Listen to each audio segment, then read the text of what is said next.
Hi ma'am. Ay na ngarang halakpada duty da halakpada ay basa hale ko ma'am. Ado ay da phami seat tugi maning da army retired ani khak phamme ba. Moi ani na sana ba wari do ma'am. Sino ha ba ni ba. Ama khagna khunggangi ama khagna town gi ko. Ando town gi nu pas na hang ba. Bhai retired ra bina matam ga su kamai le li na bhai. Hang ba. Da khunggangi sin halak ba.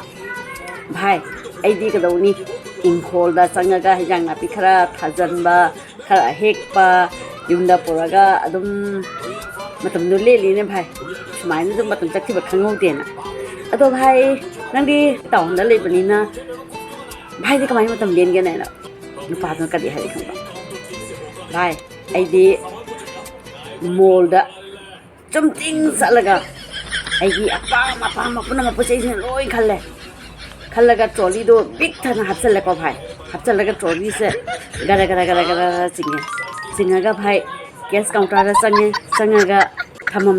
थमगा भाई आई तुमिन्ना थोड़ा पीनी भाई